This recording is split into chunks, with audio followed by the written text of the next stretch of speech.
sit back and relax as we listen to one of the many special voices from our community. On this episode of This Place, Our Voices, with your host, Elyssa. We're joined by Anna Smithers, award-winning author and owner of Orange Lotus Yoga. Welcome, Anna. Hello, Elyssa. Nice to be here today. So tell me, what's the story behind Orange Lotus Yoga? I think the story behind it is that I found yoga first and I started practicing it and I fell in love with it. And this is why I wanted to share the magic and beauty of yoga. It all happened, I think, when I was around 27, 28. I went through a lot of trauma as a child. And obviously I was pushing it away.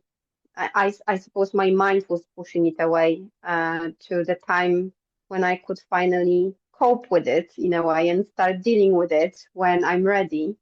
And I think my mind decided that would be around 27, 28. And obviously everything started to come back to me. And the ways I was dealing with that trauma, unfortunately, didn't work very well, because that's what most of us do, is like drinking alcohol and smoking cigarettes and distracting myself in any way I can, obviously, not to think about what I went through. And that didn't work. So I started to go to therapy and I started to go to amazing people. I found a lot of support. And then when I was 32, I found yoga. And I really remember my first class. I went there. I didn't want to go there. My friend dragged me to a yoga class. And I was like, oh my God, no, I'm not a big fan of moving, I don't want to do it. It's like, you don't go, let's do something else, But she actually dragged me there. I'm very grateful to her for that. And my teacher, my first teacher, he was really amazing, because he was not only doing the physical yoga, but he was also introducing us to the yoga philosophy.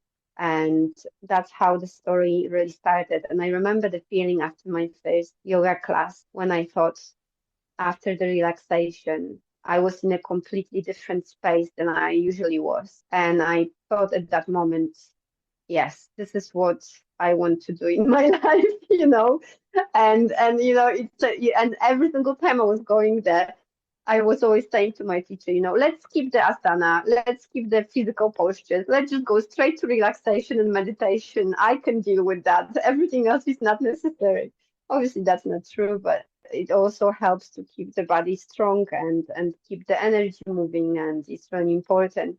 But yeah, that was my story about finding yoga. So then I met my husband in a yoga class as well, and he's a yoga teacher.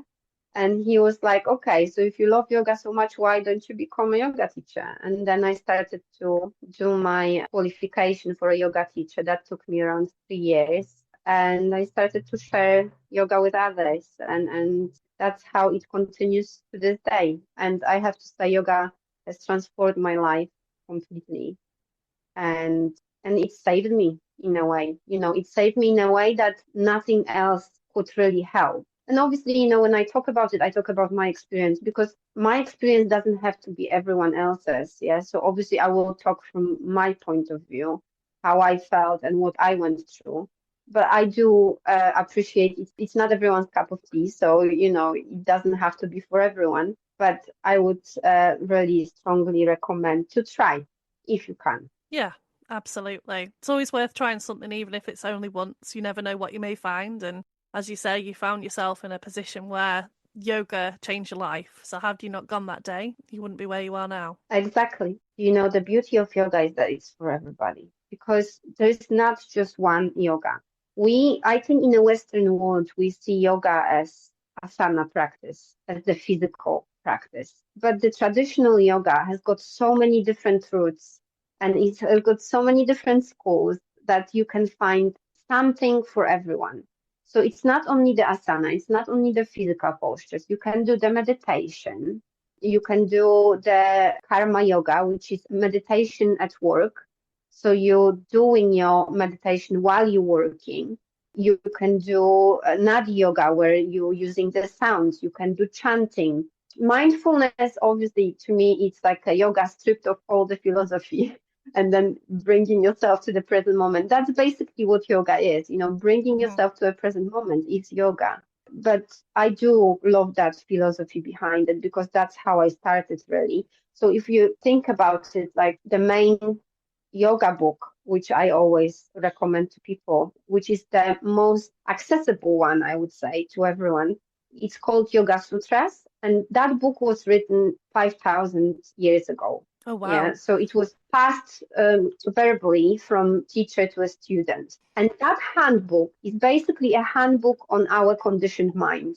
It's a modern psychology kind of book from 5,000 years ago, which it shows us how our mind works and what do we need to do to steal our mind and how do we work with it and what is the conditioning of the mind. It's really, really interesting, Everything what we start discovering now, it's really like we rediscovering already what has been discovered many thousands of years ago, by people who locked themselves in the cave and started to observe their mind and their body and started to search for patterns. So it's really, really interesting. But I would say, we are in a very lucky position when, for example, the traditional yoga, obviously you have yoga classes everywhere and you have different yoga classes as well. Even the physical postures, you have different kind of yoga classes because you have the hatha yoga, which is the gentle yoga. You have the vinyasa yoga where you're doing different flows. You have Ashtanga yoga, which is actually Ashtanga was made for little boys, monks, to keep them fit. So, it's right. very for building up the body and Yeah. it's really quite good if you want a workout. So Ashtanga yoga is really amazing for that. And, for example, I absolutely fell in love with, and I try to do in some of my classes, there is a relaxation practice called Yoga Nidra. You do absolutely nothing. You just listen to the teacher walking you through the relaxation practice for half an hour. I think it's a beautiful practice for your mind and your body because you can actually just let go. There's so many different routes you could go. And we are very lucky because you don't have to go to India nowadays to actually have a taster for all those different things. We have ashram, like a traditional yoga ashram in South Wales, which I go every year for 10-day retreats or how much time I can actually spend. And it's called Mandala Yoga Ashram. And it's a beautiful place to actually have a taster of what traditional yoga is and how it works in real life and in the community, because obviously there is a small community living there. So it's a really interesting experience. It's a beautiful place, beautiful energy. It's in the middle of nowhere, on the top of the hill in Wales. So you can imagine Beautiful. the amazing views, no TV, no radio, no, well, there is actually network there, so you can get reception for your phone, but you can switch off your phone as well. And then you've got only space and time for yourself, which is really amazing. That sounds perfect. I think a lot of people need to go on those sorts of holidays rather than the ones we do tend to go on. I think a lot of people would come back a lot more refreshed if they did those. There's millions of benefits of yoga, but which ones are your absolute favourites? Which do you champion the most? I think those are the ones which benefited me the most. Yeah, so the one which benefited me the most is to still my mind. My mind is I am still a person who feels the words, and I have lots of feelings and emotion inside of me, and I have million of thoughts every single second. I mean, I'm being bombarded with my thoughts constantly. So what yoga brought into my life is that stillness, that peacefulness, and that doesn't mean you stop thinking. You do that. Obviously, maybe after, I don't know, 100 years of practicing yoga, you will get to the stage where you don't think. I don't think that's possible because that's how our body works. You need to think to function, but your breaks between your thoughts becoming much bigger. There is a space, and and you actually becoming aware of your thoughts, because very often 80% of our thoughts we're not even aware of. Mm. And you're bringing that awareness into your life. and you're bringing that stillness and harmony and balance into your life. And you start prioritizing, you start actually noticing what motivates you. Is it actually your unconscious fear which motivates you and all your decisions? Or is it that you're actually aware of that fear and you are able to put it aside and make a decision based on what you want and not what you're scared of? You know, Yeah. I think that's what yoga brought into my life. But I do have to say it didn't happen overnight. Mm-hmm. It's been 12 years of my daily practice where I really try every day to meditate, because meditation is the biggest one with me, where I train my mind to be where it is without judgment, without expecting anything, just creating space for your mind for what it is, you know, and I think that's what meditation is for me, being with your mind, being truthful, being honest with your mind, without hiding, without judging, just being there. And I think if you start training your mind, because, you know, initially our mind is like a monkey mind. You know, Mm-hmm. imagine monkeys. If you think about monkeys, you go to monkey forest, for example, you can see them jumping everywhere on the trees. And I think Buddhists actually refer to our mind as monkey mind. Yeah. And if you give a monkey a banana, it stays still and it's eating that banana. Yeah. So this is what during the meditation, that's what we do to our mind. We give something for the mind to focus on, and it doesn't matter what it is. Is it your breath? Is it mantra? Is it visualization? It really doesn't matter what it is, but you're bringing your whole attention into this one point, and your mind becomes focused, and then everything changes around you. You know, it's Yeah. really amazing. So I think that's a little bit. I always say it's like meditation. It's like a Jedi training. You know, you're connecting with the Force, and you're starting to realize that you can actually connect with it when you're still and quiet. And that's like half an hour of meditation every day gives me that experience, you know, and then even when you're not on the mat anymore, that experience starts to spread throughout the whole of your day. And it's becoming amazing, you know. But as I say, that needs to be a regular practice. Yeah. And even if it's not every day, maybe 3 times a week or twice a week, but having that regular practice in place to actually train your brain to become more still and quiet. Yeah. So for those who have maybe tried it before once, me, and No. it didn't work, and you think, oh no, this isn't No. going to work, it is something that you have to really keep at and Yes, be committed to. I've started doing my regular practice when I was 32. It's been 12 years now. 12 years when I'm not trying. The problem with practice is, you know, everyone thinks you're going to go into meditation and you're going to experience those amazing states of nirvana or tranquility, or, you know, or you're going to be on cloud 29 and you're just like gonna forget about. This is not how it works, you Mm-hmm. know. You come to practice without expectations, and whatever happens, and you know, one day you might feel rubbish, and that's okay. Then just feel rubbish, you know, Yeah. allow that to happen. Be accepting of that, you know, just be really mindful of what's coming inside, because it doesn't really matter. There is no good or bad emotions. Emotions just are, you know, Yeah. allowing them to be. It's like giving them that space, creating that space, and you're not giving them power or energy to be in your unconscious and be, you know, brushed under the carpet and growing stronger. You're actually releasing them by giving them space to be. And that's what meditation is. So yeah, it's definitely being regular. And I say you don't have to start with half an hour. You can start with 5 minutes, you know, start with 5 minutes, extend it to 7 minutes, then extend it to after half a year to 10 minutes, you know, just finding, and everyone can, I'm sorry, but everyone can spare 5 minutes in their life, even Oh, if they you have can. to wake up 5 minutes earlier, you know, just go for those 5 minutes and then meditate and then see what actually it does in your life. Maybe Yeah. it's not going to do anything. but do it for a year. Do it for a year and see, okay, it absolutely did nothing after a year, I'm giving up. And I'll give you that. Okay, if after a year nothing happened, then obviously, yeah, that's fine. That's your experience. Maybe you're not ready for it yet, because I think there is a time and pace different to everyone. Everyone is unique, Sometimes we just need to find that perfect time, to do it. Yeah. We need to be ready to open up as well. So I think start with 5 minutes and then see how it goes on. Absolutely. Where did your speciality in dealing with people with autism or those that are neurodiverse come from with yoga?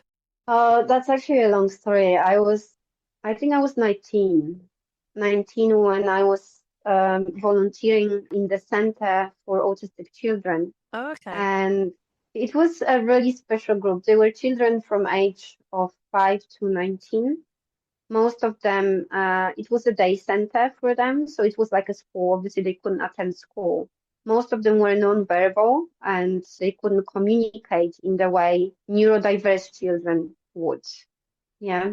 So it was actually really amazing when I think about it, because that was 90s. And at that time, having that kind of a center with such an open mind, people who tried absolutely everything, including movement, including music. And we had one boy, I still remember that, who was completely nonverbal, and you think he was completely closed off to the world.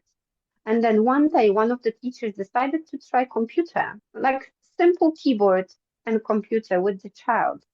And the child, without being taught how to do it, started to write full sentences Oh, wow. about how he feels. And it was such an amazing moment. It was like you have a child who you think doesn't communicate with the words, but it's not that. It's just you didn't found a way to communicate with this child. That's amazing. And I think that was the moment when I decided, like, how can we be invited into their words? Yeah. It's not about them being brought into our world. It's about us being invited into their world and see the world from their perspective. Yeah.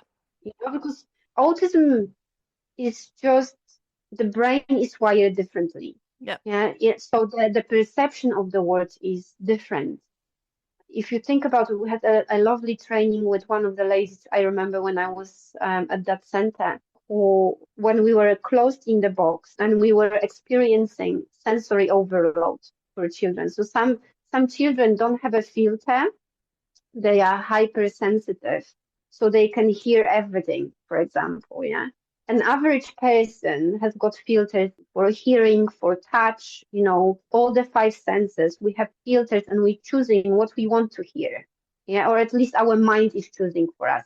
For some of the children, it's like you're running the tap and you can't close it off, yeah. So they can hear the traffic outside. They can hear the water dropping in the tap in the bathroom. They can hear every single sound around them, which we're not even aware of. And in the middle of all of that, there is a person speaking to them. And how can they recognize? So that speaking to them becomes one of the sounds around. And how do you recognize which sound is more important than the other? Yeah. And we actually experienced that. We were closed in the box and we were surrounded by different sounds, and then someone tried to give us instruction on what to do. And for the love of life, I couldn't do anything because I couldn't hear properly what I supposed to do. And I think the whole approach they had in that center just showed me that autism is a really magical thing to me, and this is why I felt so close. And I did my autism training for yoga for children. And I did my yoga therapy training for children as well. And for years, I've had children coming to me as one-to-one, and they've been amazing. They've been absolutely amazing. And I know a couple of them actually benefited a lot from those sessions. But again, the parents were coming every week for like 4 or 5 years, and they are absolutely amazing children. They always were. But it's just, I think they opened up a little bit more Yeah. nowadays. So it was really, really good. Yeah. as we introduced you earlier, you are also an award-winning author. So please do tell me about Yogi Superhero and how that all came about. So there is there are two stories behind it. So the first one obviously was COVID. So the moment I actually went full-time teaching yoga was 6 months before COVID. And by then I already have one-to-one with children, which I was having every week. And when the COVID kicked in, all my classes stopped, obviously. And I think the classes I was missing, I was missing all my classes, but the one which I was missing the most was the classes with my children. So I decided that one way of continuing those classes would be to publish a book which talks about yoga and about being calm and has got beautiful illustrations with it. And that was the whole idea behind my first book, Yogi Superhero, and actually came out in 2020, I think, just when the COVID started to kick in. And it was a beautiful way of connecting with children as well, and even now I get emails because the books are being sold not only in the UK, but also the US, Canada, Australia. I get emails from all over the world saying how children are getting calmer and more still and how it helps them to go to sleep because they usually do that as a bedtime story. So it's really amazing. And this is how, because I've been always really writing all my life. When I was young, I used to publish poems, and I was even published in the newspapers and magazines and stuff like that. So that was kind of my way of expressing myself in a way. So I just converted that creativity into writing picture books for children. And I think the second story behind it is that me and my husband, we've been trying for having a baby for the last 10 years. And unfortunately, we were unsuccessful. And no matter what we did, we went through IVF and everything what we actually could think of. And after 5 miscarriages, I just can't do it anymore, basically, mentally and physically. I just can't cope with that. And I suppose every book I wrote, it's almost like I put all my maternity instincts into this book before I published it. And it was so funny because they were correlated in a way. With every miscarriage, I had a book coming out. Oh, So wow. they were like my babies almost, Aw. which you're just releasing into the world. So all the creativity which goes into having a baby went into having that book. So I think this is how it was triggered and how it started, but it also was part of my healing process, Yeah. And I think I always laugh because my books were quite successful. The Tree Full of Wonder, which is about nature and importance of trees, has been a bestseller on the Amazon in the UK for the last 3 years non-stop, which is Oh, kind wow. of amazing itself, That's an because achievement. I mean, I'm thinking, okay, it's going to be a bestseller for a month or two or something, but it's been non-stop for 3 years in one of the categories on Amazon. So it's been really somehow selling well, but also I get a lot of emails from children about how they started to plant trees and how they hug the trees and how they send me their drawings. So I always laugh that, when we are lucky as women, we might have one or two children during our lifetime. I'm doing like a mass production. So I've sold so far 35,000 books, Wow. paperbacks, hardcovers. I think there was like 50,000 ebooks downloaded. So as you can imagine, I'm going towards 100,000 number. So it's like I'm being mother to all the children who have a little bit of me in their home, reading it before bed. So it's like looking at it. So this is why I'm always saying, we want life to be the way we want it to be. We have a set perception of how my life will look like. I'm going to have a husband, I'm going to have a family, I'm going to have 2 children. It's going to be a boy and a girl. And then at some point, life just looks at you and says, well, actually, it's not going to be like that, you know? Yeah. And no matter what you do, it's not going to be like that. So what you going to do about it? And this is where it's so important in yoga as well, because yoga actually is telling us that everything in our life is a lesson. So what is this lesson teaching you? Because obviously, I could very easily fall into depression. Actually, there was a period of time which I think I was depressed. I never looked for help for that, but I think there was a time when I didn't want to go outside. I just wanted to spend time in bed and I just didn't want to do anything. And that was a really tough time in my life.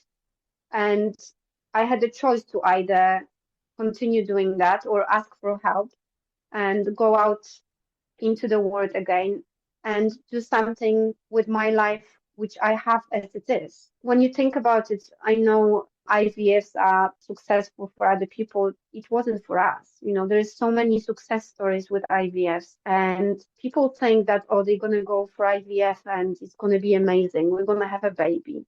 But IVF has got only 30% of success. 30%. 70% of people will not get pregnant.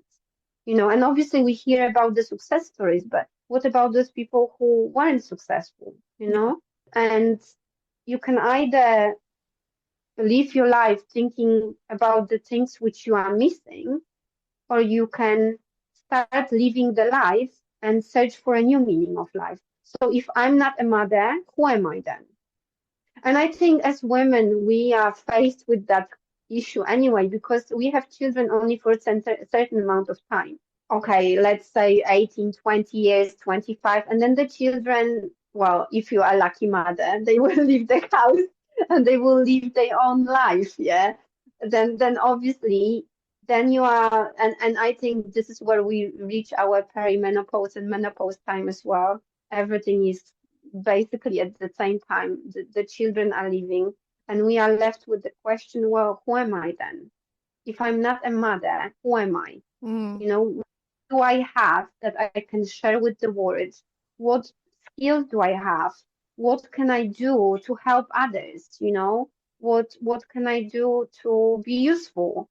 What can I do to work with others as well? Because being a mother is just part of our life. So what can I do beyond that? And earlier or later, I think we all facing the same question. I just had the opportunity to do it a little bit earlier than usual. Yeah. So this is how the writing came about, and I think why writing for children is so important to me, because as a child I went through a lot of trauma, and books were my world where everything was better. It was basically dissociation from what was happening in my life, creating a new world, but they helped me to survive, and they gave me hope that every single story actually ends with happy ending. So where is my happy ending? Yeah. And I think they're really important. We really undermine the importance of stories for children, because every single story, even no matter how difficult it is, it finishes on a good note, and that gives the children the hope. And I think it's really important to keep that going, because I know I experienced that in my life. It gave me a hope when I was a child. And I think I want to give it back in a way, the same way how I got it, So writing those stories for children is really important. So yeah, so that's the story behind the stories. That's that's an amazing backstory as well. You have such an amazing view on what it's brought to you. It's so wholesome, and it's obviously really helped you with your journey as well. I think everything in your life, no matter what happens, we have labels for good and bad. Good is when everything happens how you planned. That's good. Yeah, because everything goes according to my plan. But unfortunately, life isn't like that. Life has got a plan on its own.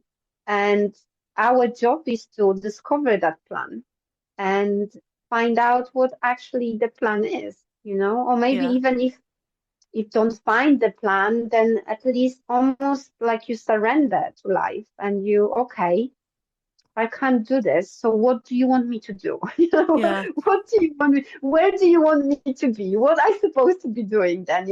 I like, people are saying that, oh, miscarriages are nothing because obviously, you don't even see the baby and stuff like that. I seriously, with every single positive test result, I already had the next 25 years planned. And obviously with time I've learned not to do it. But the first couple of times I was so full of hope, and it's just within seconds you have the whole plan for the next 25 years, what's going to happen to your life, how you're going to surrender your life to actually support that baby, support that child, how you're going to work around the child.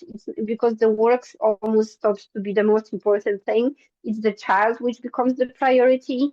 Yeah. And, it's like within seconds, you become a mother without even going through labor. You're already a mother because you have that kind of, well, I'm not saying everyone, at least I had it. I can't speak for everyone, but this is what happened to me. And I think it's really important to talk about it, because sometimes women, and I felt like a failure, like I'm failing as a woman, like I'm failing as a mother, like I'm failing my mother's plans for having grandchildren, or my husband's plans for having children, like I'm failing my husband. There was a shame and guilt and all the emotions associated with it. It's not only just one emotion. Life isn't that easy. Life is complex, and we have lots of emotions inside of us. And there's never one emotion. There's always thousands of emotions included in one situation. And being able to express it and heal it and deal with it is really, really important. The same, the IVF process, the in vitro process was, for me and my husband, it was a really difficult time. Everyone thinks, oh, it's just IVF. It isn't. It has impact on you mentally. It has impact on you physically, especially as a woman, but also on the men, because we forget about the men. It has huge impact on the men. And we don't talk about it either. The same miscarriages. The miscarriage isn't only yours. Yes, I know it happens to my body, and I'm not taking that away from a woman, but like my husband went through it as well, and it really impacted him. And it was a really, really difficult time for both of us. And you really have to take that into consideration, deciding, do I want to go for IVF or not? Because you really have to be, in my opinion, really have to be mentally strong to go Yeah. through that process. Yeah. It's really, I never realized, if I didn't experience it myself, I would never realize about how much burden it puts on you. So it was really interesting period of time, because a lot of things came up to the surface to my conditioned mind. When obviously with yoga and meditation, you start seeing things in your unconscious mind as well. So they start coming to the top, and you start working with those things, and you start noticing how your behaviors, your feelings, your actions are impacted by your unconscious mind as well. And it's really, really interesting. So yeah, I think yoga allowed me to be in the space I am now and dealing with life the way I am dealing now, because since I can be really honest, although all these things happened to me in the past, I am the happiest I have ever been in my life. And I think everyone can be in that space. And this is the beauty of yoga. Everyone can be in that space. If you're ready, if you're open, if you want to work with yourself. And obviously, I went through a lot of therapy, like counseling, and you name the therapy, I probably did it. EMDR therapy, talking therapies, any kind of therapy you can think of, probably I did it, because I just wanted to find out, why am I not happy? Yeah. What is causing my suffering?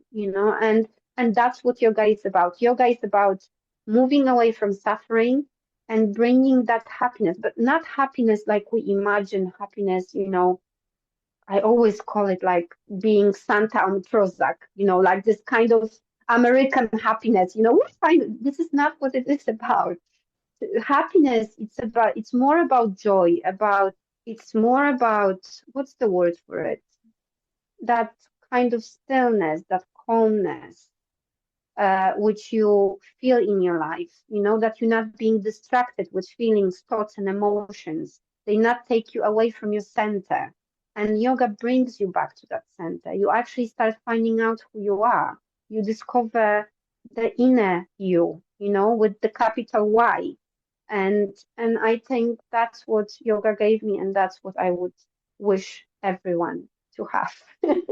Absolutely. And when we're looking at how you can pass on all of your passion and your knowledge to people, how do they do that? Where do you teach? So I have classes in Crewe and Nantwich. So I have some private classes, evening classes. If you look on the website, it's Orange Lotus Yoga. There are all the classes which are listed. But I'm also working with Brian Lee's, the college. There are evening classes 3 times a week over there, if anyone wants to join. And I really love Brian Lee's because it's a community-based classes. So it's really an amazing idea. There are evening classes as well you can choose from. And it's not only yoga. You can really, if you think about any course like Italian, or I know there was sewing workshop or pottery, or you can, whatever you think of, probably Brian Lee's has got it in the evening classes. So it's, and then I also work with female charities for women. There is an Alpha Omega charity, WPS, which provides yoga classes for women for free. And you can find them on Eventbrite. So you can just sign up and come to a class without anything really. It's a beautiful space as well. And they have different variation of classes. And there is a Vesta organization I'm working with as well for women for minority women from backgrounds like Polish, Czech, Slovakian, Bulgarian, all the minorities in Crewe we have. So again, there is lots of option to choose from. Excellent. Thank you so much for your time today, Anna. It's been really interesting. Very, very deep conversation. It definitely went in a direction I wasn't expecting, but sometimes those are the best conversations, those things that people don't generally talk about. Thank you so much for being so open with us. Oh, not a problem. Thank you, Elyssa, and thank you for your time. If you enjoyed today's episode, please follow our Facebook page, This Place, Our Voices, where we share updates, highlights, and more ways to connect with our community. And don't forget to follow This Place, Our Voices on your favorite podcast platform and leave a review. It really helps others to find us. Be sure to join us again to hear another voice from our community.